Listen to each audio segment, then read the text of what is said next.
Decorator সংস্থার প্রায় অর্ধ কোটি টাকা বকেয়া অনাদায়ের অভিযোগ বিজেপি প্রার্থী রাজদীপ রায়ের বিরুদ্ধে। প্রার্থিত্ব কেন্দ্রিক মতবিরোধের মধ্যে নতুন বিতর্কে পড়লেন বিজেপির শিলচর আসনের প্রার্থী ডক্টর রাজদীপ রায়।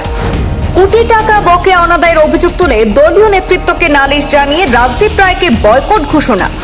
অভিযোগ জানালো শিলচরের ইভেন্ট ডেকোরেটরস ওয়েলফেয়ার অ্যাসোসিয়েশন। অভিযোগ অস্বীকার করে পাল্টা প্রতিক্রিয়া দিয়েছেন রাজদীপ রায়ও। বিতর্ককে কেন্দ্র করে সাধারণ কর্মী মহল এবং ভোটারদের মধ্যেও বিরূপ প্রতিক্রিয়ার সৃষ্টি। প্রার্থী ঘোষণার পর থেকেই কাছাড় জেলায় প্রায় প্রতিটি আসনে বিক্ষোভের চিত্র সামনে আসছে। বিশেষ করে কাছাড় জেলার শিলচর আসনে বিজেপি প্রার্থী হিসেবে প্রাক্তন সাংসদ ডক্টর রাজদীপ রায়ের নাম ঘোষণার পর দলীয় কর্মীদের একাংশের মধ্যে তীব্র অসন্তোষ দেখা দিয়েছে। একই সঙ্গে ভোটারদের মধ্যেও মিশ্র প্রতিক্রিয়া লক্ষ্য করা যাচ্ছে। এর মধ্যে শিলচরের event decorators welfare association doctor Rajdeep রায়ের বিরুদ্ধে আর্থিক বকেয়া অনাদায়ের অভিযোগ তুলে সরব হয়েছে। সংগঠনের পক্ষ থেকে জানানো হয়েছে, বকেয়া টাকা পরিশোধ না করা পর্যন্ত তারা রাজদীপ রায়ের নির্বাচনে কোনো ধরনের মাইক, সাউন্ড সিস্টেম বা প্যান্ডেল তৈরির কাজ করবে না। অর্ধ কোটি টাকার পাওনার অভিযোগকারী সংগঠনের সদস্যরা বিজেপির জেলা কার্যালয়ে উপস্থিত হয়ে লিখিত নালিশ জানিয়ে সেই নালিশের প্রতিলিপি মুখ্যমন্ত্রী এবং বরাক উপত্যকার উন্নয়ন মন্ত্রীর কাছেও পাঠানো হয়েছে বলে জানা গেছে। আমাদের হাতে সেই অভিযোগকারী সংস্থার মন্তব্য রয়েছে, সেই সাথে এর প্রতিক্রিয়া রাজদীপ রায় কি বলেছেন সেই মন্তব্য রয়েছে, শুনে নেব পর্যায়ক্রমে। বিগত যেগুলো ঘটনা ঘটতেছে এর প্রতিক্রিয়াতে আমি একটা মাইক দিতে চাই যে ডক্টর রাজদীপ রায় উনি ক্যান্ডিডেট আমাদের এমএলএ শিলচরের। ওনার কাছে আমি পয়সা পাই যে ওপেনিং যে হয়েছিল 8/6/2018-তে উনি নিজে আমাকে কাজটা দিয়েছেন। এখন উনি মালিক হিসাবে আমাকে কাজ দিয়েছেন। একটা পয়সা আমি পাইনি ওনার কাছ থেকে। 8,26,000 টাকা হয়েছিল। তারপর মন কি বাত একটা প্রোগ্রাম করা হয়েছিল 30/4/2023-এ আমার হাসি খুশি সানসিটিতে, এটা বাকি 75,000 টাকা। আর একটা ক্যাথল্যাব ওপেনিং হয়েছিল, ওটা minister Keshab Mahanta sir opening করেছিলেন 30/4/2023 সেম ডেটে, ওইটার বাকি 5 লক্ষ টাকা। আর 60টা চেকে বিভিন্ন নামে 60টা চেকে চেক নাম্বার আমার লেখা আছে, ওটা দিয়েছি আমি 33 লক্ষ টাকা। তো আমি কোন রকমের, উনি যেভাবে বলছেন যে বিজেপি বা কংগ্রেসের রং দেওয়া হচ্ছে বা কেউ উস্কানি দিয়েছে, এই ধরনের কোনো কথা নয়। ব্যবসার খাতিরে এগুলা মানে আমার যে পয়সা বাকি আছে এর জন্য আমি ওনাকে তাগদা করেছি, অনেকবার তাগদা করেছি। উনি বলেছে যে তাগদা করা হয়নি বা বিল দেওয়া হয়নি। বিল না দিলেও তো একটা পয়সা দেওয়া যায়। অনেকে তো বিল চাই না, ঠিক আছে ভাই তুমি 1 লক্ষ টাকা শেষ করে দিলে এগুলা কথা যে 3বার বিল দিয়েছি ওনাকে নিয়ে। যে বিল যদি নাও হয় যেতে হোক, এগুলো ব্যাপারটা নিয়ে বসা শেষ করা উচিত ছিল।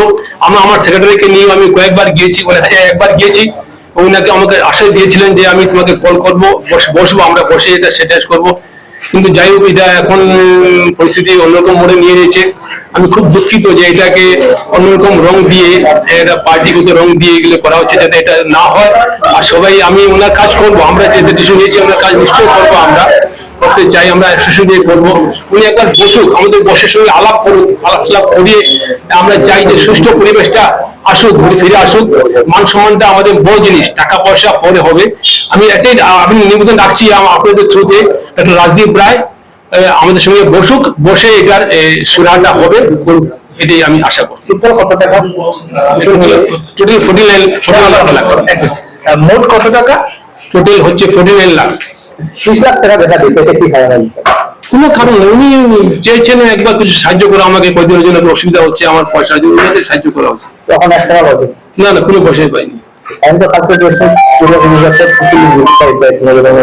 মিথ্যা তো চেকে খুঁজতেছে, মিথ্যা কি না এগুলা তো চেকে পেমেন্ট দেওয়া হয়েছে। আমার দাবি একটা, উনি একবার বসুক আমাদের সঙ্গে, বসে আমরা তো এমন কোন লোক না যে মিশা কথা বলবো, এটা না। এটা আপনাদের আমি চাইছি, আপনারা বলুন কি করা যায়, কিভাবে করছি। আপনাদের কাছে আমি বিচার রেখেছি। আমি চাই সুষ্ঠু পরিবেশটা ফিরে আসুক, বসুক একবার নিয়ে, আমরা বসি সবাইকে নিয়ে, বসে এটাকে সুস্থ শৃঙ্খলা হবে, এটা শেষ করা।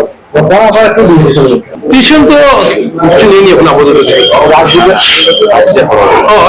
আমরা ওনার কাজটা করবো না আপাতত।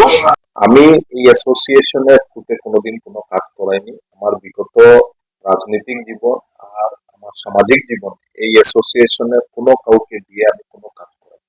চক্রেশ্বরী কিছু কিছু জায়গায় কাজ হয়েছে, কিছু কিছু জায়গায় কাজ করেছেন, কিন্তু সেটা আমার কোনোদিনই আমার ব্যক্তিগত কাজ ছিল না, এটা দলীয় কাজ ছিল, কিংবা আমার হসপিটালের রিলেটেড কাজ ছিল, কিংবা সেমি গভর্নমেন্ট রিলেটেড কোনো কাজ ছিল, যেটা কাজের জন্য উনি যেই এজেন্সির সঙ্গে উনি ওনার কন্ট্রাক্ট করে সেই পেমেন্ট উনি পেয়েছেন আমার থেকে। উনি যে বলেছেন আমার থেকে পেমেন্ট পান, আমার জানা মতে ব্যক্তিগত রূপে ডাক্তার রাজদীপ রায়ের কাছ থেকে মানে এই ডেকোরেটর ওয়েলফেয়ার অ্যাসোসিয়েশনের কোনো টাকা পয়সা পাওয়ার কোনো কথাই হতে পারে না, কারণ কোনো লেনদেনই আমি করি না।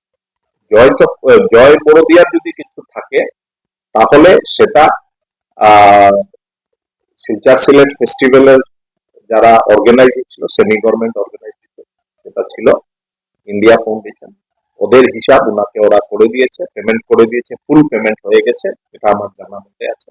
বাকি উনারা উনি গিয়ে কারোর সঙ্গে সেটেলমেন্ট করতে লাগে সেটেলমেন্ট করতে পারেন, কিছু ক্লারিফিকেশন চাইছেন যদি ক্লারিফিকেশন করতে পারে। আমার ব্যক্তিগতভাবে কোনো পেমেন্ট, বকেয়া কোনো পেমেন্ট জয় বড়দিয়ার সঙ্গে ব্যক্তিগত কোনো লেনদেন হয়নি, দেওয়া তো দূরের কথা।